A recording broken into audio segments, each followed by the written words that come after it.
इन बातों को नीट के दिन तक फॉलो करना। कट ऑफ चाहे जहाँ भी रहे, एक ट्रेंड है जो नहीं बदलता। और कहीं ना कहीं दिमाग में जैसे जैसे वो फिनिश लाइन वाले फील आने लगता है ना, दिमाग कहता है अब थोड़ा सा आराम कर लेते हैं, थोड़ा रेस्ट कर लेते हैं। नहीं, तो आपका दिमाग अनलिमिटेड डिटेल को बहुत अच्छे से पूरी डिटेल में याद करता है। अनलिमिटेड इन्फॉर्मेशन को, चाहे कितनी भी बड़ी इन्फॉर्मेशन हो, दिमाग उसको बहुत अच्छे से याद रखता है। ठीक है, जिनका सिलेक्शन बीच में कहीं पे रुका हुआ है, उनको अपने आगे वो बच्चे दिख रहे हैं जिनका सिलेक्शन होने वाला है। मतलब आप सिलेक्शन की बॉर्डर लाइन पे कहीं ना कहीं बैठे हो। इस वीडियो का पर्पस नीट 2026 के बच्चों से एक स्ट्रेट कैंडिड कन्वर्सेशन करना है। देखिए, जैसे जैसे एग्ज़ाम पास आने लगता है, हमारे बच्चे जो एग्ज़ाम दे रहे हैं वो हमारे पास आते हैं, हमारे पास बैठते हैं, अपने सवाल पूछते हैं, अपनी एंग्जाइटी शेयर करते हैं, उनका जो प्रेशर है वो शेयर करते हैं। हम कोशिश करते हैं कि हम उनको सॉल्व कर पाएँ, उनकी बात सुन पाएँ।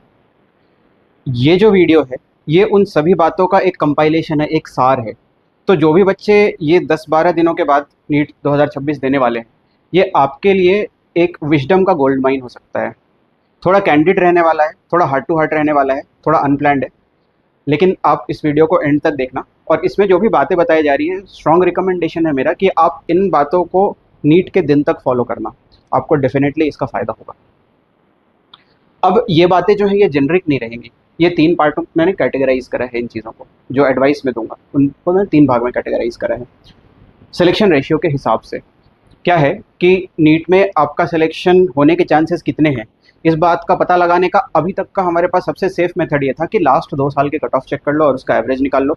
उसमें फॉल कर रहे हो तो आपका सिलेक्शन होने वाला है।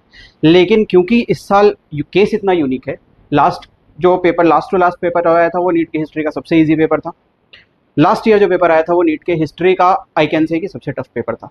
तो अब कट ऑफ इसके बीच में कहाँ रहेगा ये कोई भी नहीं बता सकता जब तक पेपर नहीं आ जाता है। तो इस मेथड को हम थोड़ा चेंज करते हैं। कट ऑफ चाहे जहाँ भी रहे, एक ट्रेंड है जो नहीं बदलता। अगर ये आपके बैच का टोटल पॉपुलेशन है, तो ये वाले जो बच्चे हैं, किसी कोचिंग में ये 5% 10% होता है, हमारे यहाँ ये 25% है। पर ये जो बच्चे हैं ये सिलेक्शन रेशियो है। ये बच्चे आपके बैच से हमेशा सेलेक्ट होते होंगे। अगर 500 बच्चों का बैच है तो शुरुआत के 10 बच्चे हो सकता है सेलेक्ट होते होंगे, कोई भी वो नंबर हो सकता है। अब आप अपने आप को एनालाइज करो, अपने पूरे साल की रैंक को एनालाइज करो, अपनी आखिरी रैंक या अपनी बेस्ट रैंक को नहीं, अपने पूरे साल की रैंक को एक बार एनालाइज करो। और आप देखो कि क्या आप उस रेंज में हमेशा रहते थे या more than 80% of the time आप उस रेंज में रहते थे जहां पे आपके बैच के बच्चे सेलेक्ट होते हैं। केस नंबर 2, आप केस नंबर 2 एनालाइज करो कि आप अगर वो सिलेक्शन वाली रेंज जो है उस रेंज से आप ऊपर नीचे होते रहते थे। आप उस रेंज में भी जाते थे, पेपर अच्छा चला गया तो, पेपर थोड़ा अगर बुरा गया तो आप उस रेंज से नीचे आ जाते थे। तो फिर आप बिलोंग करते हो केस 2 में। मतलब आप सिलेक्शन की बॉर्डर लाइन पे कहीं ना कहीं बैठे हो। ठीक है, दिन अच्छा गया तो हो भी सकता है, दिन बुरा गया तो पेपर बिगड़ सकता है। लास्ट है केस 3। केस 3 वो बच्चे हैं जिन्होंने अपने आप को इस पूरी रेंज से नीचे ही पाया है। पूरे साल आपको अपने नीचे ही आप अपने आप को देखा है। शायद इस वक्त आपको सबसे ज़्यादा इस वीडियो की ज़रूरत है। शायद इस वक्त आपको सबसे ज़्यादा एक एडवाइस की ज़रूरत है, एक सहारे की ज़रूरत है, एक मेंटल बूस्ट की ज़रूरत है। तो ये वीडियो खास करके आपके लिए। ठीक है, एक बार जब आपने इसको एनालाइज कर दिया, उसके बाद अब हम केस टू केस बेसिस पे इसको डिस्कस करते हैं और केस टू केस बेसिस पे मैं इसको सॉल्व करने की कोशिश करता हूँ। पहला केस 1 जिस बच्चे का है, जिसका कॉन्फिडेंस बहुत ज़्यादा हाई है, क्योंकि पूरे साल, और इस रेशियो से और ज़्यादा समझ में आ गया होगा कि पूरे साल वो अच्छा कर रहा है और सेलेक्ट भी हो सकता है। लेकिन इसके कारण पेरेंट्स को भी ये रैंक पता है और उसका परफॉर्मेंस प्रेशर भी बहुत ज़्यादा है। केस 2 उस बच्चे का है जिसका कॉन्फिडेंस वेवर कर रहा है। कभी किसी कुछ पेपर का रिजल्ट देख के लगता है कि इस बार तो मेरा हो ही रहा है, किसी पेपर का रिजल्ट देख के लगता है कि कैसे होगा। पर परफॉर्मेंस प्रेशर बहुत हाई है, क्योंकि पेरेंट्स की उम्मीदें हैं, पेरेंट्स ने मार्क्स देखा है, पेरेंट्स ने रैंक देखी है, पेरेंट्स की उम्मीदें हैं कि मेरा बच्चा तो कर सकता है। तो एक बहुत ही यूनिक सिचुएशन में ये वाले बच्चे होते हैं, स्पेशली अगर वो ड्रॉपर है तो। केस 3 में बच्चे का कॉन्फिडेंस तो बिल्कुल भी नहीं है, क्योंकि वो इस रेंज में पूरे साल नहीं रहा है। तो ऐसे बच्चों के पास कॉन्फिडेंस नहीं होगा, समझता हूँ। लेकिन एक चीज़ है, कहीं ना कहीं परफॉर्मेंस प्रेशर भी पेरेंट्स का लो होता है। पेरेंट्स आपको ये बात बताते नहीं है। पेरेंट्स आपको कभी भी स्टार्टिंग में डिमोटिवेट नहीं करते कि इस साल तुम्हारा सिलेक्शन शायद नहीं होगा। पेरेंट्स हमेशा आपको बोलते हैं कि नहीं तुम्हारा सिलेक्शन हो रहा है, तुम ढंग से पढ़ो। वो चाहते हैं कि आप गिव अप ना करो। पर कहीं ना कहीं उनका परफॉर्मेंस, उनकी जो एक्सपेक्टेशन है आपसे वो थोड़ी लो है, क्योंकि उन्होंने मार्क्स आपके देखे हैं। तो ये 3 में से एक केस में आपने अपने आप को बिठा लिया होगा। अब आप वीडियो को ध्यान से देखना। सबसे पहला केस वन वैसे बच्चे जिन्होंने अपने आप को हमेशा उस सिलेक्शन की रेंज में पाया है, उनको अब बचे हुए दिनों में करना क्या है। सबसे पहले आपको जेई मेंस के पीवाईक्यू बहुत अच्छे से लगाने हैं। अगर लगाए हुए हैं तो उनको रिवाइज करने हैं। अगर पिछले साल जैसा पेपर आया तो आपको बहुत ज़्यादा फायदा होने वाला है, आपकी रैंक इंप्रूव होगी। रैंक से ज़्यादा आपका आईक्यू, टेम्परामेंट सब हार्ड क्वेश्चन को बनाने के लिए प्रिपेयर्ड होगा, ये बहुत ज़्यादा फायदा करता है। दूसरा, आपको अननेसेसरी डिस्कशंस में इन्वॉल्व नहीं होना है। क्या होता है ना कि इस तरह के बच्चे केस वन वाले, इन्होंने पूरे साल बहुत मेहनत की होती है और कहीं ना कहीं दिमाग में जैसे जैसे वो फिनिश लाइन वाले फील आने लगता है ना, दिमाग कहता है अब थोड़ा सा आराम कर लेते हैं, थोड़ा रेस्ट कर लेते हैं। नहीं, 10-12 दिन है, अपने आप को अच्छे से पुश करो। टेस्ट अगर आप देते हो तो देने के बाद अगर आप चेक कर लेते हो, उसके बाद अननेसेसरी डिस्कशंस में इन्वॉल्व मत हो कि कट ऑफ क्या रहेगा, कौन से कॉलेज में क्या फैसिलिटीज़ होती है, कौन सा कॉलेज टॉप पे है। इन सब चीज़ों से अपने आप को थोड़ा साइड करो। 10-12 दिन ही बचे, 10-12 दिन के बाद आपको यही करना है, आपके पास करने के लिए कुछ नहीं रहेगा। ठीक है, सो avoid any kind of unnecessary discussions. अभी भी आप अपनी किताबों से बाहर मत जाओ। थर्ड, बेसिक्स को आपको लाइटली नहीं लेना है। क्या करते हैं बच्चे कि अब जब भी वो कोई भी चीज़ रीड करते हैं ना, तो बहुत ऊपर ऊपर से रीड करते हैं कि हाँ ये पढ़ लिया, ये पढ़ लिया, ये पढ़ लिया है। अभी भी काफ़ी टाइम है। एक मेडिकल का स्टूडेंट जो होता है उसके लिए 10 दिन बहुत ज़्यादा होते हैं। कई कई बार आपको एक पूरी एग्जाम, फुल फ्लेजेड एग्जाम देने के लिए सिर्फ 10 दिन मिलेंगे आपके करियर में, तो 10 दिन बहुत ज़्यादा होते हैं। आपको लाइटली किसी भी चीज़ को नहीं पढ़ना है, आराम आराम से ही पढ़ना है, जैसे आपके पास काफ़ी सारा टाइम हो। जो आप अननेसेसरी डिस्कशन करने में टाइम लगा रहे हो, उसकी जगह पे आप चीज़ों को आराम से पढ़ो, रश मत करो किसी भी चीज़ को। क्या पता कौन सी लाइन से क्वेश्चन आ जाए जो आपने लाइटली पढ़ी हो। चौथा, चेंजिंग वेदर है, आप लोगों की हेल्थ अभी सबसे ज़्यादा ज़रूरी है। अब अपनी हेल्थ का इस वेदर में ध्यान रखेंगे। ठीक है, अगर आपको इस बात का कन्फ्यूजन है कि ठंड एसी या पंखा चालू करो तो ठंडी लग रही है, पंखा बंद कर दो गर्मी लग रही है, थोड़ी सी गर्मी झेल लो पर ठंड को अवॉइड करो, हो सकता है कि तबीयत उससे खराब हो। लास्ट के 10 दिन आपको इस बात का ध्यान रखना है। Last, keep giving test papers regularly. Consistency का आपको ध्यान रखना है। क्या होता है, कई बार जनरल एडवाइस दी जाती है कि अब टेस्ट पेपर बंद कर दो, अब आराम करो। ये एडवाइस बोर्ड में काम आती है, नीट में ये एडवाइस काम नहीं आती। Keep your brain in the running mode as much as possible. आपको नीट के आखिरी दिन तक भी टेस्ट लगाना है, टेस्ट लगाना आपको बंद नहीं करना है। अगर आपने टेस्ट लगाना बंद कर दिया, आपका दिमाग उस कैलकुलेटिव मोड से बाहर निकलने लगेगा धीरे धीरे। ठीक है, और लास्ट है स्लीप। स्लीप में मैं कुछ अलग कहना चाहता हूँ। लोग कहते हैं कि एग्ज़ाम से एक दिन पहले वाली स्लीप पे बहुत ज़्यादा फोकस करना है। मेरा ऐसा मानना है कि एग्ज़ाम से एक दिन पहले आपको ढंग से नींद नहीं आती। अगर आपने 8 घंटे बेड पे बिताए भी हैं तो आपकी स्लीप जो है वो बहुत लाइट होती है, आप डीप स्लीप, रेम स्लीप में नहीं जाते हैं। ओके, इसका सोल्यूशन ये है कि एग्ज़ाम के पहले वाले वीक 10 दिन जो हैं उसमें आप अच्छे से स्लीप लीजिए। उस वक्त आप अपनी स्लीप को कॉम्प्रोमाइज़ मत कीजिए। उससे क्या होगा, एग्ज़ाम के दिन अगर आपकी एक दिन स्लीप अगर ख़राब भी है तो प्रीवियस दिनों की जो स्लीप अगर अच्छी है तो उस एक दिन पे कोई फ़र्क नहीं पड़ेगा। लेकिन अगर प्रीवियस दिनों की स्लीप आप ख़राब कर रहे हो और उस दिन आप सोच रहे हो कि आज मैं गहरी नींद लेता हूँ और कल मैं अच्छा परफॉर्म कर लूँगा, ये थोड़ा मुश्किल होगा। तो focus on the nights before the days of exam, not on the day of exam. ठीक है, ये सारी बातों को ध्यान में रखते हुए आपको पढ़ते जाना है, चीज़ों को लाइटली नहीं लेना है, ओवर कॉन्फिडेंट नहीं होना है।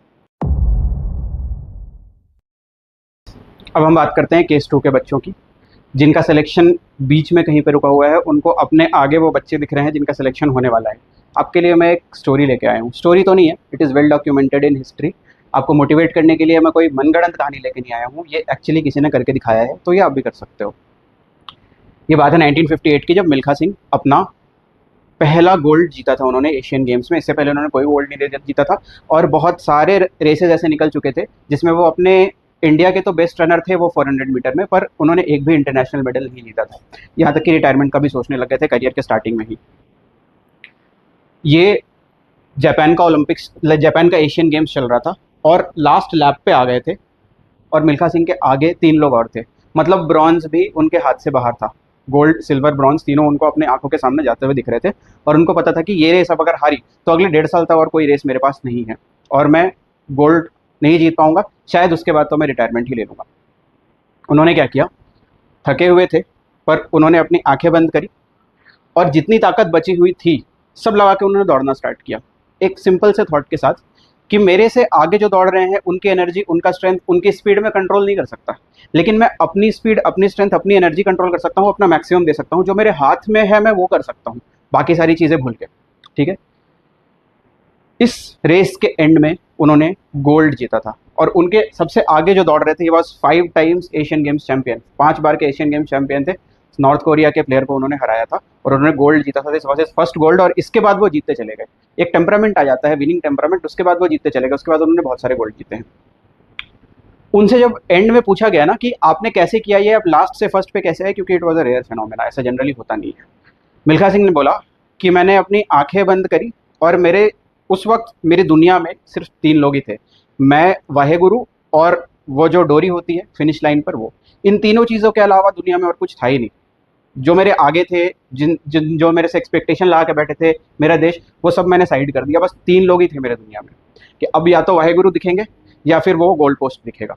ठीक है, कहने का मतलब ये है कि अगर आप इस कन्विक्शन के साथ चलोगे कि मेरा सिलेक्शन तो हो ही रहा है, तभी चांसेस बनेंगे कि आपका सिलेक्शन होगा। तो सबसे पहले केस 2 वाले आप ये बात को सोचो कि योर सिलेक्शन इज हैपनिंग। सबसे पहले तो आपका सिलेक्शन हमको होता हुआ तो दिख ही रहा है, ठीक है, आपको भले ना दिख रहा हो, आप हमारी नज़र से देखो। सबसे पहले आप ये कन्विक्शन लाओ कि मेरा सिलेक्शन हो रहा है, और अपने मार्क्स कंपेयर करना छोड़ दो बाकी लोगों के साथ।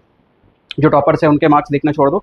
जब अगर आप टेस्ट दे रहे हो, टेस्ट का रिजल्ट जब लगता है, आपको सिर्फ अपने मिस्टेक्स देखने हैं, अपने मार्क्स देखने हैं, पेपर का लेवल देखना है कि मेरे मार्क्स पेपर के लेवल के हिसाब से आए हैं नहीं, और जो गलतियां करी हैं मैंने उनको ढंग से एनालाइज करो। अभी भी वही करना है, गलतियां एनालाइज करनी है, उनको सुधारना है, उनको वापस से अपने हाथ से एक बार सॉल्व करना है। ठीक है, स्टॉप कंपेयरिंग मार्क्स। अब मार्क्स कंपेयर मत करो, कंप्लीट आइसोलेशन कर दो दिमाग को, और कोई एक्सपोजर दो ही मत। अपनी किताब, अपने फॉर्मूला, एनसीईआरटी की लाइनों के अलावा, ये ना बेस्ट मेमोराइजेशन टेक्निक है। अगर आप दिमाग को और कोई भी एक्सपोजर नहीं देते ना, तो आपका दिमाग अनलिमिटेड डिटेल को बहुत अच्छे से, पूरी डिटेल में याद करता है। अनलिमिटेड इन्फॉर्मेशन को, चाहे कितनी भी बड़ी इन्फॉर्मेशन हो, दिमाग उसको बहुत अच्छे से याद रखता है। ठीक है, दिस इज वेल रिसर्च्ड। ठीक है, ये वेल रिसर्च्ड फैक्ट है। इसीलिए पीयर ग्रुप से आइसोलेट हो जाओ, आपके दोस्तों को कुछ दिन के लिए साइडलाइन कर दो, सोशल मीडिया सवाल ही नहीं उठता, आइसोलेट, कंप्लीटली आइसोलेट हो जाओ। इनफैक्ट ये वीडियो देखने के बाद आप अपना फ़ोन बंद करके स्टार्ट कर सकते हो, और जब आपको लगे कि कुछ देखना है, वापस ये वीडियो चलाना और वापस से बंद करके पढ़ने बैठ जाना, और कुछ करना ही नहीं है। ठीक है, अननेसेसरी डिस्कशंस, मेरा सिलेक्शन होगा कि नहीं होगा, किसी और का सिलेक्शन होगा कि नहीं होगा, अपन किस रेंज में है, छोड़ दो। गाने भी सुनना बंद कर दो। मैंने बोला ना, दिमाग को कोई एक्सपोजर दो ही मत, दिमाग को सिर्फ एक ही एक्सपोजर दो, उसके अलावा दिमाग को दो बस स्लीप, एक्सपोजर, स्लीप। ठीक है,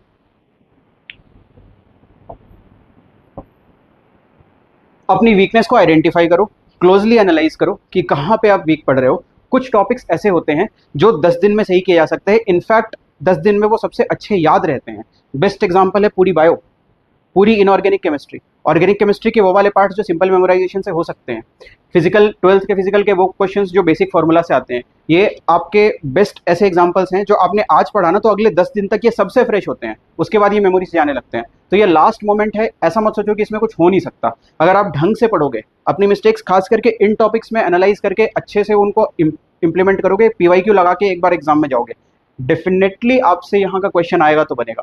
भले अभी तक आपका ये टॉपिक्स वीक हो, एक बार अभी वापस से ढंग से पढ़ के जाओ। फिजिक्स, बायो में जहाँ पे 320 आ रहे थे, आराम से 20-30 नंबर बढ़ेंगे। केमिस्ट्री में जहाँ पे 110-120 आ रहे हैं, आराम से 20-30 नंबर आगे जाएंगे। ध्यान से रीड करना है, जितने हो सकते हैं उतने क्वेश्चंस आपको सॉल्व करने हैं। अब शांति से बैठने का टाइम बिल्कुल भी नहीं है। कोई भी ऐसा कह रहा है उसकी बात मत सुनो। ये सारी एडवाइसेज जनरल बोर्ड एग्जाम के एडवाइसेज है जो इधर भी क्रीप इन हो जाती हैं। ये एडवाइस इधर बिल्कुल नहीं चलती।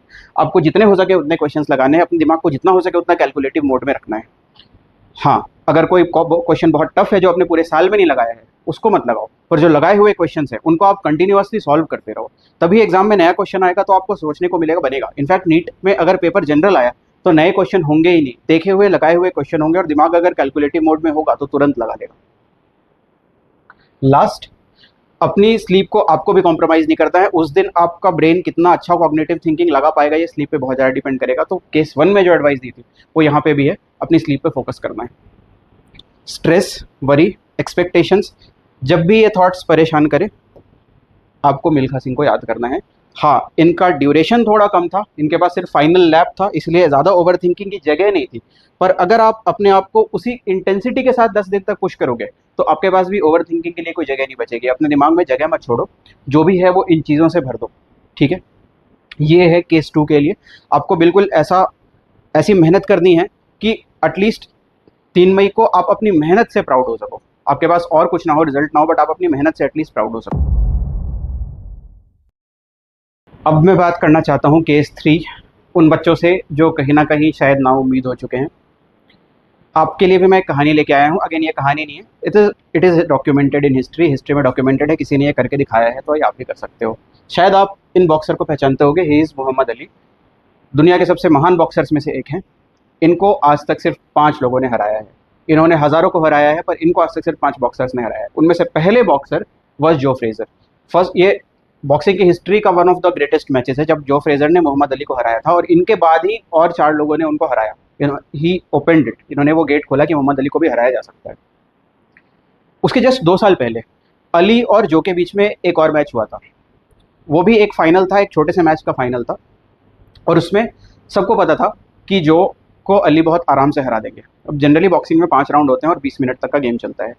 जो के हाथ में था कि वो ये मैच ईजिली हार सकते थे, क्योंकि अगले मैच के लिए स्टेमिना बचा के रखनी होती है, और जब आपको लग रहा है कि आप ओपोनेंट से ईजिली हार सकते हो तो ज़्यादा पिटने का कोई पॉइंट नहीं है। ये बॉक्सिंग में बहुत कॉमनली चलता है। पर जो ने आसानी से हारने के बजाय इस मैच को 20 मिनट तक खींचा था, और वो पिट पिट के उनकी हालत ख़राब हो गई थी। हर राउंड जो है वो 5 राउंड, हर राउंड लगभग 6-6 मिनट तक चला था, और लास्ट में ये मैच लगभग 25-30 मिनट तक चला था। और उसके बाद जो फ्रेज़र हारे, जो उनको शुरू से हारना लिखा हुआ था, ठीक है। इसके 1.5 साल बाद जो फ्रेज़र वापस आए और उन्होंने मोहम्मद अली को फाइनल्स में हराया। और जब उनसे पूछा गया कि ये कैसे हो पाया, तो जो फ्रेज़र ने बोला कि याद करो 1.5 साल पहले वाला मैच जिसमें मैंने मोहम्मद अली से मैं बुरी तरह से हारा था। मुझे ये बात पता थी कि मुझे वर्ल्ड चैंपियन बनना है, ये बात मेरे दिमाग में क्लियर थी। मुझे ये बात भी पता थी कि जब मैं 1.5-2-3 साल बाद आऊँगा तो मेरे सामने यही इंसान खड़ा रहेगा, क्योंकि he was also very young, वो अभी उनका करियर लंबा चलने वाला था, तो इसको तो हरा के ही बनना पड़ेगा।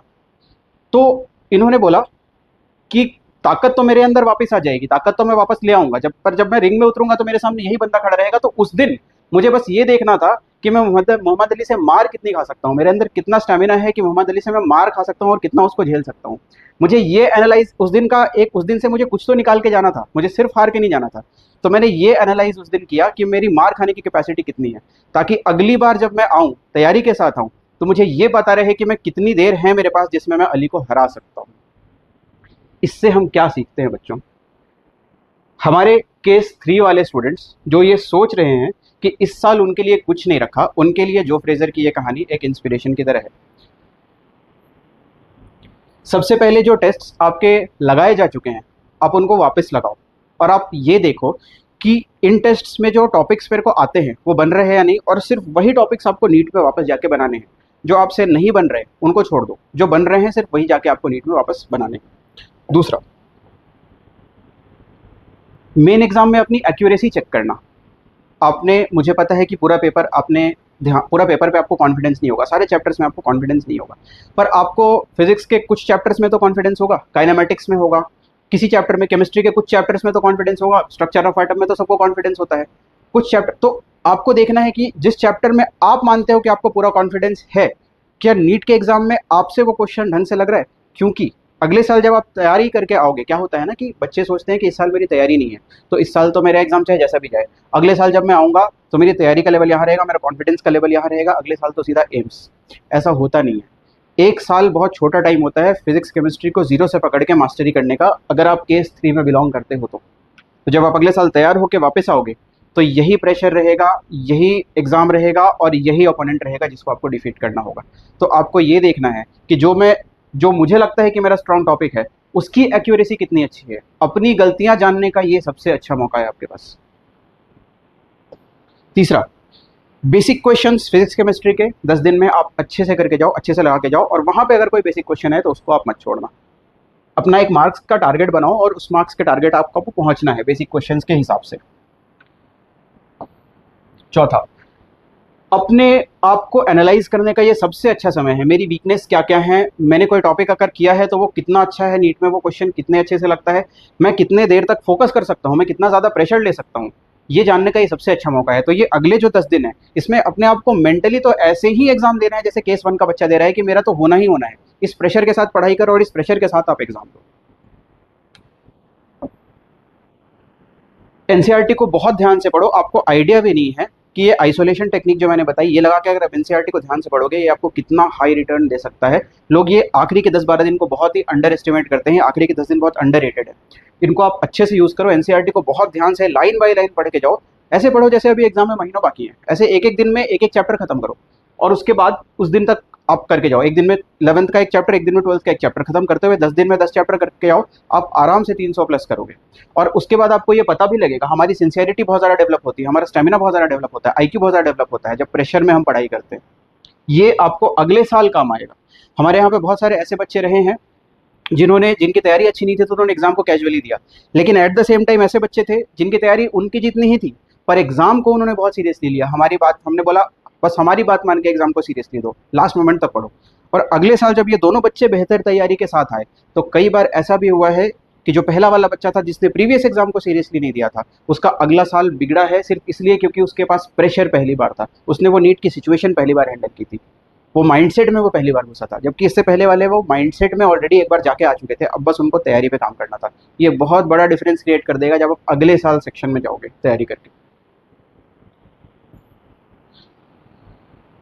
जो पढ़ा है उसको आराम से रिवाइज करते रहो, लास्ट के नीट के दिन तक रिवाइज करते रहो। भूल जाओ कि मेरा सिलेक्शन होगा या नहीं होगा, आपको नीट से इस साल के पेपर से बेस्ट मार्क्स निकालने हैं, ठीक है। ये मेरी एडवाइस थी, आपको अगर समझ में आई हो तो अपने हिसाब से आप इसको फॉलो करें। सोशल मीडिया से जितना हो सकता है लास्ट मोमेंट्स पे दूर रहें। और अगर आपके पास पेपर्स नहीं है, अगर आप कोई भी जो वीडियो देख रहा है जो सेल्फ स्टडी कर रहा है, अगर आपके पास पेपर्स नहीं है तो मैं एक काम करता हूँ, मैं डिस्क्रिप्शन में एक लिंक डाल देता हूँ, उस लिंक पे आप जाएं, वहाँ से हम आपको पेपर्स अवेलेबल करा देंगे। अगर आपको फुल सिलेबस पेपर्स चाहिए तो वो पेपर्स IIT पल्स आपको अवेलेबल करवा देगा। पेपर्स का प्रैक्टिस करना ना छोड़ें। अगर और कोई सवाल है तो आप कमेंट बॉक्स पे डाल सकते हैं। We wish you all the best for your exam. हम आपसे अगर हुआ तो नीट के एक दिन पहले मिलेंगे, या फिर अब हम सीधा नीट को मिलेंगे। तो फ़ोन रख के पढ़ाई करें।